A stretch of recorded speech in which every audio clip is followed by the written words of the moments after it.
Hi everyone, thank you for tuning in to this recorded live lecture. Today I wanted to go over a topic that's something that you're probably going to use a great deal in your life as a whole, especially, in your professional life.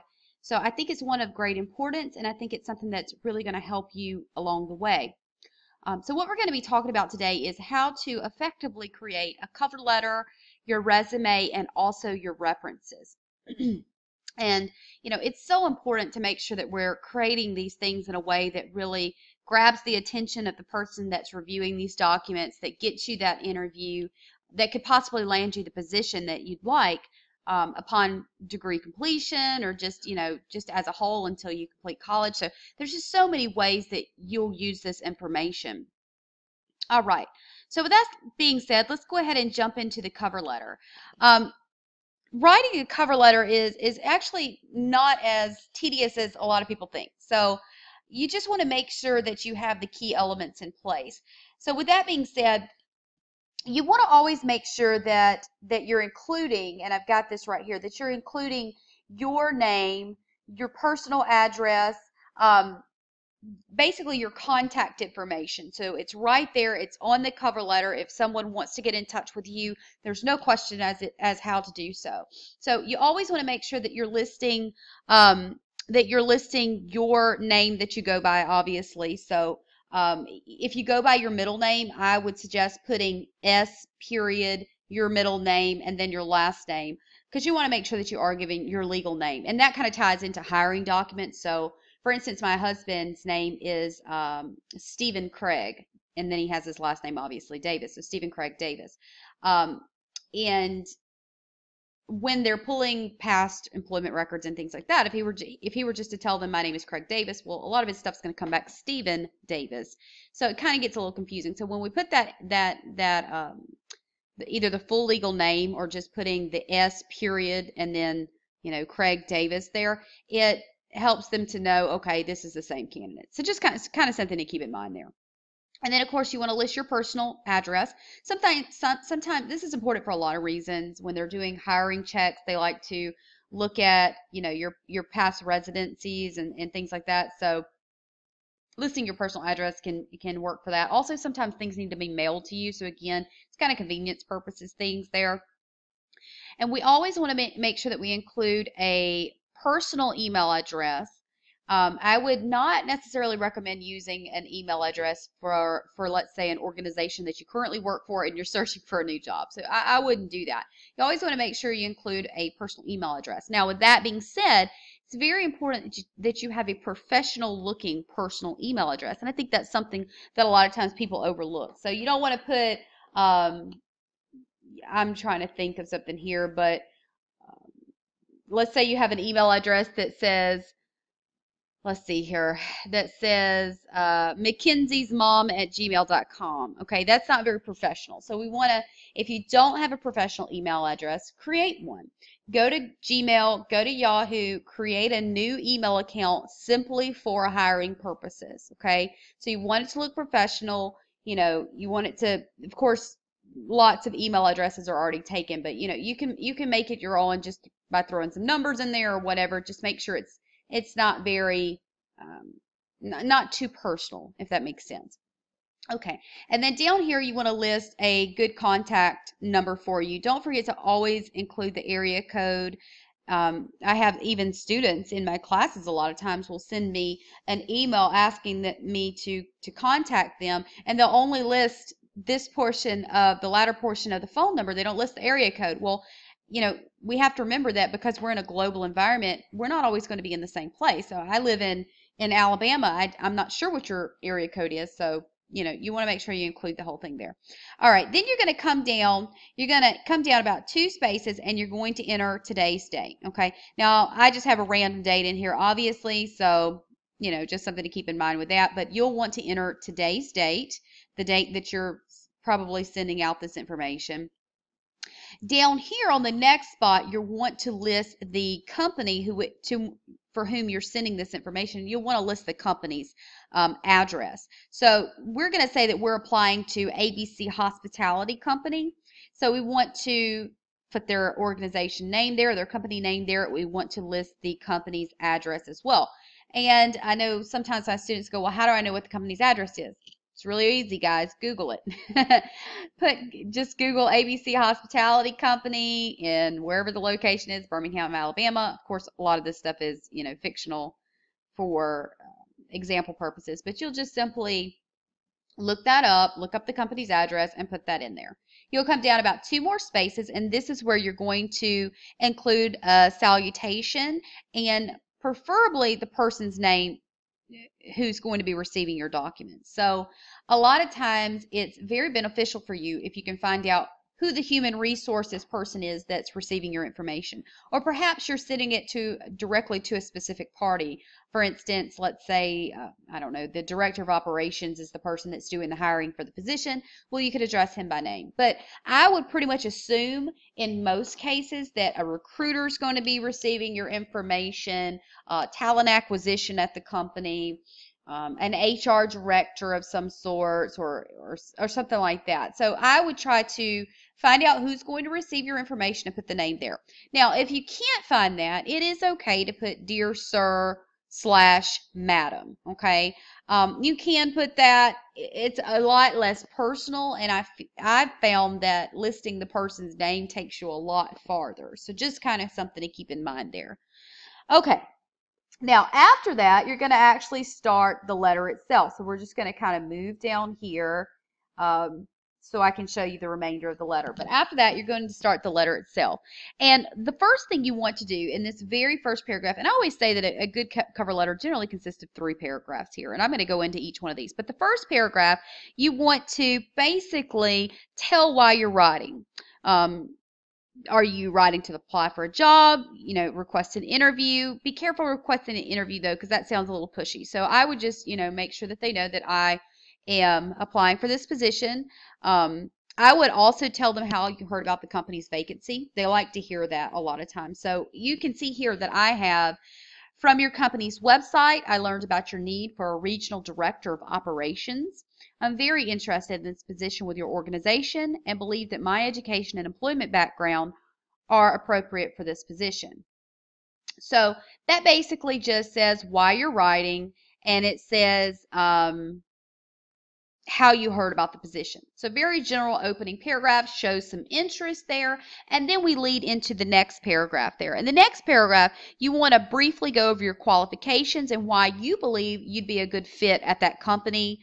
You also want to try to make sure that you're pointing out that your resume is enclosed as well. So here, I just go into the things that would highlight me as a candidate, because remember, the cover letter is the first thing they're going to see. So you want to really highlight your points and pique their interest in the cover letter. That gets them to look at your resume. If you're not interested in the cover letter, and a lot of times if you don't have a cover letter as a whole, they just toss your resume to the side, guys. So I've been involved in the hiring process a lot. I have we have actually a few companies. So we do a great bit of hiring with that. I've worked in the professional world, the business world, for quite some time. I've done so much hiring, guys. I can tell you that if you don't have a great cover letter, a lot of times you go to the end of the pile. So we want to make sure that we're really stating our qualifications, why we would be a great fit for this company as well as this position, actually, and note that our resume is enclosed. So because once we pique the interest there, people go, oh, the resume is right behind this. Let me check that out. Or if you go, this doesn't sound very interesting. I don't know, this person's probably not going to be a good fit, then they're not even going to look at your resume. So with that being said, let's take a look at my second paragraph here. I said, with numerous years experience in hotel operations and property management, I feel that I would be a great fit for this position and your company as a whole. So you see there, I'm not just saying that I'm a good fit for the company, but I'm also a good fit for the position.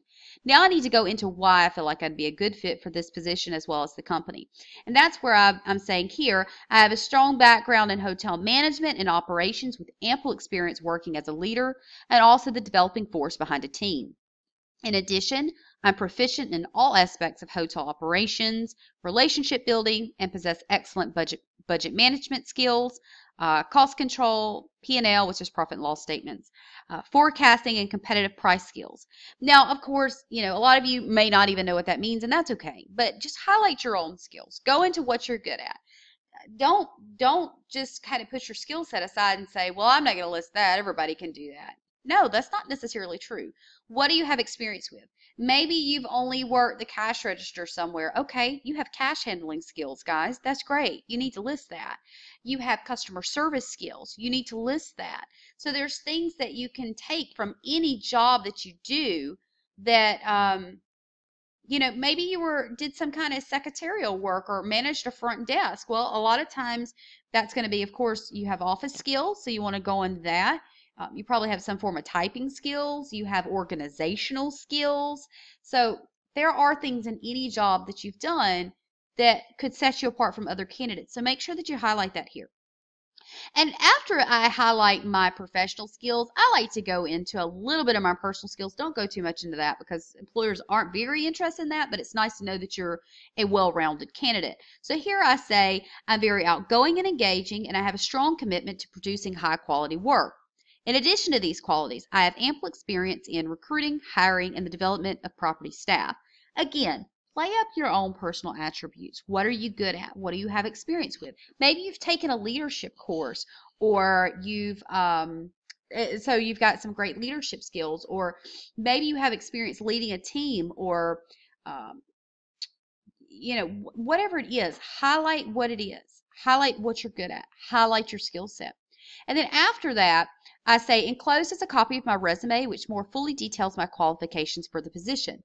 So it lets people get a taste of who I am as a candidate, and they get interested in that, and then they go, okay, well, let me check out her resume. Just something to think about. And then we'd move on to the third paragraph here, and that is where we want to basically follow up with when we might contact them again.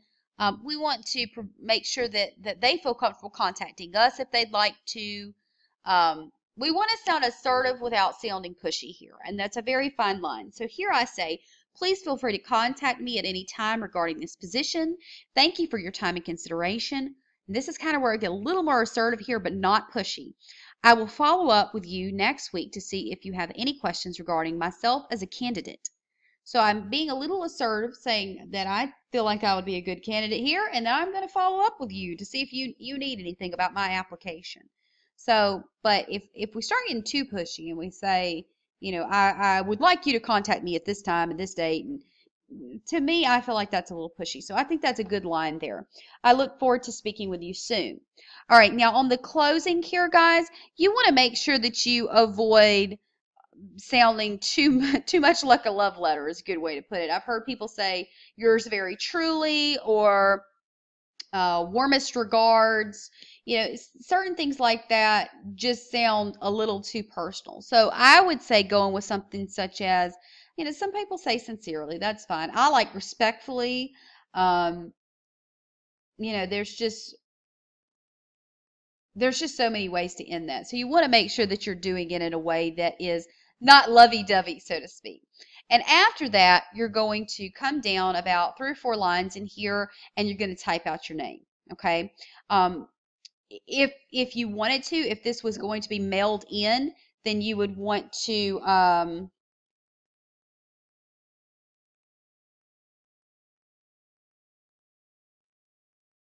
all right, sorry about that. I was having a little technical issues there. I think I just have too much stuff going on my computer right now. Let me close. Okay, I closed that out, so we should be good. All right, so okay, so I want to talk about the resume now. And some people just really don't know where to start on a resume. So we're going to start from the beginning. I'm going to explain this to you so that you clearly understand what needs to be accomplished. So at this point, we've set the tone with the cover letter, right? We've created this really enticing cover letter that makes a HR representative or whoever's doing the hiring or just getting interviews together really look at you and go, hey, this might be a viable candidate. Now we want to keep that interest with the resume as well. So when we think about resumes and cover letters in this way, I think it helps us to get a little bit more edgy with our writing and really highlight our skill set, because if we don't pique interest, they're just going to toss it to the side. So the first thing we need to do when we write a resume is we want to include our name, address, telephone number, and email here at the top. Now, Okay. Here at the top here. So you've got the name. You want the name to be just a little bit bigger, guys. I've center aligned this. I've seen it done other ways, and that's okay. I just urge you not to get too flashy with graphics and things because that actually has the reverse effect. I know a lot of times people go, well, I want to put my name in this color and I want to put these lines and these designs on here and the borders on the page. Guys, to be quite honest with you, it doesn't look professional. So a lot of times when we see things that's just super duper flashy, we toss them to the side as well, just because this person doesn't have a lot of professional writing here. So we want to include the name here, not too big, but big enough that it does accent on the page. And then we want to include our personal address, our mailing address. We want to include that professional email address that we have there. Again, not professional in terms of not professional in terms of like your business account or something like that. What I mean by that is basically just a professional looking email address. So if you don't have one, you need to create one, okay, just for hiring purposes. Then we want to include our personal phone number as well. And I'm not sure that I mentioned this, and I would think this would be common knowledge, but just in case, guys, don't include your work phone number here, okay? This needs to be like a cell phone or a home phone or something like that. And with that being said, since you are including this phone number here, two tips from my own experience hiring people and just working a business as a whole. One, if you're looking for a job and you're expecting people to call you, please make sure that the ringing that the person hears on the line, whatever they call you, is not some kind of music, okay? For example, I call students all the time and I'm hearing some kind of very loud music in my ear instead of the ringing that I would normally hear until they answer the phone. Please do not do that. Take that music thing down until you get hired somewhere. I would say leave it down in general, but that's your personal preference. But if you're looking to get hired somewhere, do not do that, okay? They will likely hang up the phone and not even try to call you back, okay? The second thing is, so you want to hear the ringing, no music in there. The second thing is you need a professional voicemail on the other end as well, a greeting, okay? And it wouldn't just be, hey, you know who this is, you know what to do, okay? It's no time to be funny when we're trying to get hired at a job, so we want to make sure that we've got some kind of professional greeting when people try to contact you to hire you for a position. So if your voicemail picks up, you might want to say something along the lines of, hi, this is Stephen Smith. Thank you for calling. I'm so sorry I missed your call. If you would, please leave your name, phone number, or any other contact information, and I'll be sure to get back with you as soon as possible. Thank you so much and have a wonderful day. Something very simple like that, guys. Nothing too witty or anything like that. So just kind of a tip there.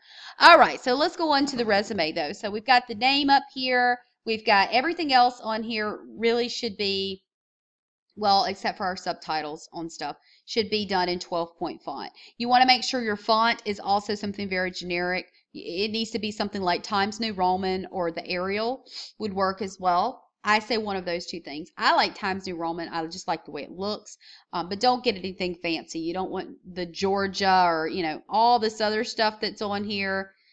You just don't want that. Okay, so so the first thing we need to put is your job objective. Your job objective is going to be basically where you specify the type of position for which you're applying. You want to state this in objective terms of what the employer needs rather than in terms of what working conditions that you're looking for as an applicant. So you want to try to meet their needs with this job objective. I've also heard this called a couple of different other things. So, this title could change just a little bit, but job objective is something that's very generic and that's easy to work with. So the main thing here is you want to state in terms of what the employer's looking for instead of what you're looking for. Okay. A good way to do that is to refer back to the position summary.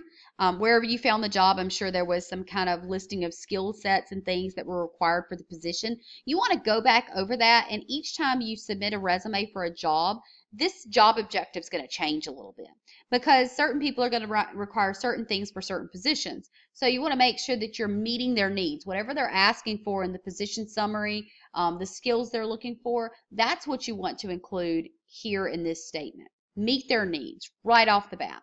All right, so here, because I'm applying for a hospitality company, I said experienced business professional with demonstrated success in areas of multi-unit management, company revenue growth, yield management, customer service, and employee development. Expertise include operations, financial planning and solutions, sales, corporate training, team building, and overseeing multiple units.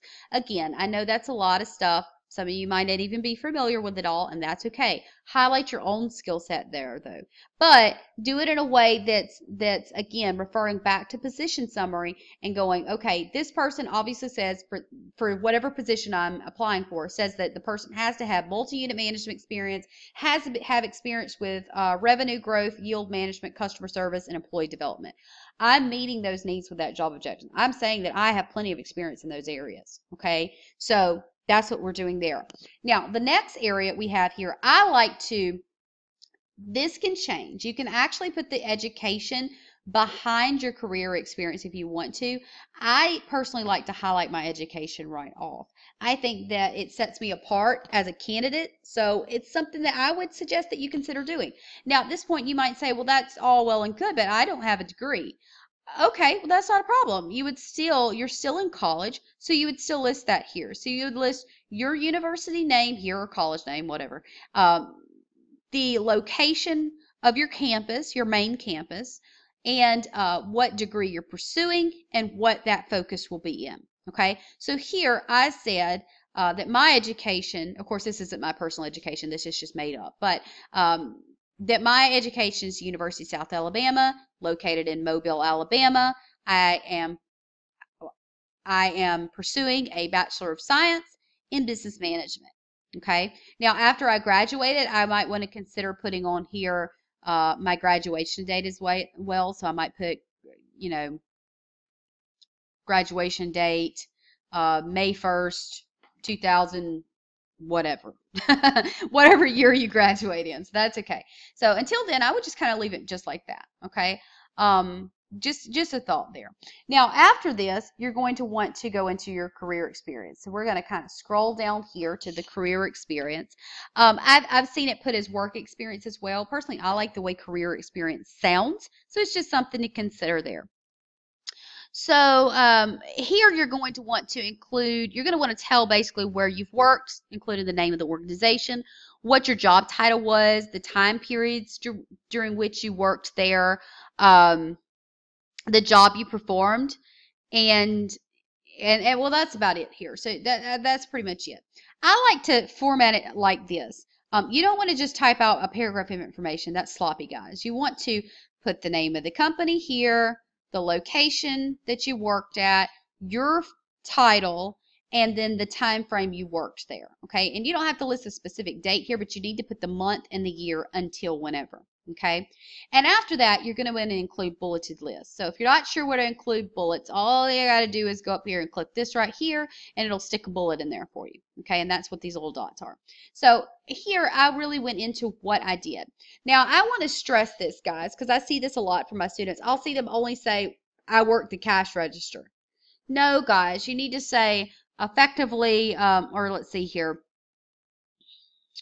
effectively worked to create a positive customer service experience for clientele. Okay, what does that mean? You were friendly to people. Next line,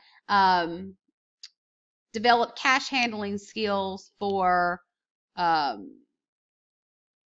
I'm trying to think here for, whatever the company, a multi-million-dollar company. I don't know. But you see what I'm going here. You want to highlight your skills. So here I've said that, I effectively oversaw multiple brands of things. You can look at that. It's just kind of some stuff in there. Successfully communicated, established relationships with all partners, clients. So I'm not going to go into that. But you might want to talk about how you followed proper policies and procedures set forth by the company. That basically just says you follow the rules while you were working there. So things like that really just, you want to make sure that you have a couple of bulleted points under each place that you worked. Okay, So if you're working in restaurants or something like that, you want to point out your customer service skills, your cash handling experience, your ability to work under leaders and do your job well and do the things that are asked of you. Of course, that would cross into a lot of different fields as well. If you're doing clerical work, you know, Microsoft Office skills, typing skills, any kind of office management, organizational skills. You know, be specific though. Don't just say I have organizational skills. You need to say I organized member meetings and ensured that proper communication was followed throughout. I don't know, something along those lines. So really pick that apart. Now, if you're only coming up with one little line here, guys, I suggest that you take the time to really think about this. Give it a couple of days. Think about what you actually did there. I like to sometimes walk through my past jobs in my mind and go, what did I do? What did I do on a daily basis? Did I do anything special while I was there? Perhaps I, you know, collected money for a certain thing or you know, whatever it is. Really highlight your skills there. And you'll see that we do that for all of our employment. Now, some of you've only had one job at this point, so you would of course just list that. But for many of you, you've had multiple jobs like me. So what I do want to point out here is that all of this it should fall in sort of a chronological order there. So for example, if I were to go down here and I would start at the Holiday Inn experience we have listed here, I would say I worked there from November 99 to February 2009. Okay. Well, my next job, if I didn't have a gap in employment, that is, would probably start February 2009 when I left this one and continue until whenever I left, September 2013. And here I got hired, you know, somebody got hired immediately after that, and that's why. So 2013 to present is what you put there. Now, I'm not saying that you fudge those numbers by any means. They should be your accurate employment dates. But what I am saying is that if there is a gap, say for instance you left here in March 2013 and you weren't hired here until September 2013, you need to be prepared to discuss what you did during that point in time. If you were in college and that's what you were doing, be prepared to discuss that in an interview because an HR representative is going to ask you why you had a gap in employment. It's not an odd question. Anyone who has a gap in employment is going to be asked that question. So just kind of something I want you to be prepared for. Okay. And then after all my work experience is listed, then you're going to have one little area down here for proficiencies or certifications and certifications if you have both. What are you proficient in? What are you, are you proficient in Microsoft Office? Are you great at some kind of design program, or perhaps you've worked in an industry where, for instance, I worked in food and beverage for years, and we used a system there called the Micros system, and that's how we inputted the food orders and such. So with that in mind, you would want to put that you're proficient in micro, software systems or whatever it's called. I'm not sure, but you'd want to list that. If you've had some kind of brand certification training, a lot of times you do that when you're hired at a job. So you go through certain brand certification training to get the position. Then you're going to want to highlight that there.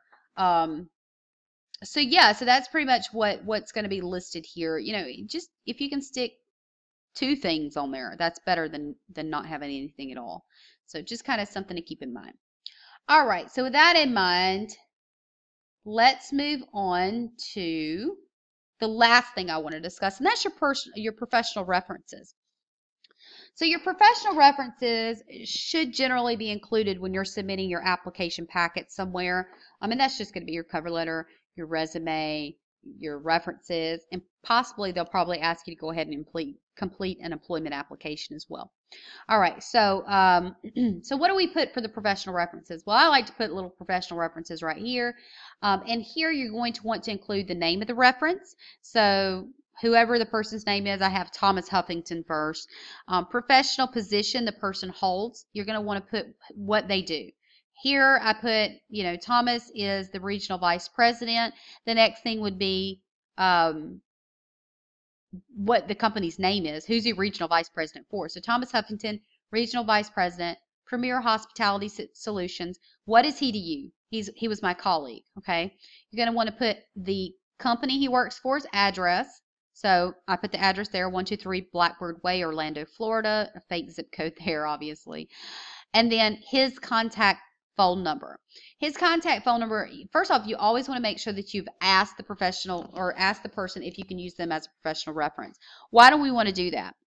Well, because one, it's just a polite thing to do. But two, you want to make sure that you're choosing people that'll give you a good reference.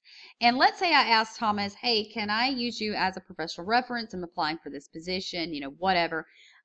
Generally, if they're not going to give you a good reference, they'll be quick to say, perhaps you should choose someone else. Okay. Or if they didn't know, they felt like they didn't know you well enough. So if they're not going to give you a good reference when somebody calls, or they're just going to give you a mediocre reference, a lot of times they'll say, yeah, maybe you should try somebody else. So it's just something to keep in mind with that. It's always a good idea to ask the person if you can use them. And then kind of take what they say and think about it before you use them. So I'd list the person's name, their professional title, the company they're with, my relation to them. I would put the company's address and then their phone number, and ask the person if you can list their cell phone number, or if they would prefer the company number. A lot of people are okay with giving out their cell phone number for reference purposes. That is generally the easiest way for an HR person to get in touch with them, is through their cell phone. So if you can get that, that's great. If they prefer you stick to the business number, that's okay too. So you want to make sure, though, that you include at least 3 professional references, if possible up to 5. Okay, so no more than 5, no less than 3. All right, so with that being said, that's it, guys. That is how to write a cover letter, your resume, as well as your references. So I hope this helps you in your professional and hopefully personal life even too, because of course new positions offer new opportunities, which help us in our personal lives as well. So if you do have any questions at all, please feel free to contact me. I'm always happy to help you. So otherwise, make it a great day. Thank you.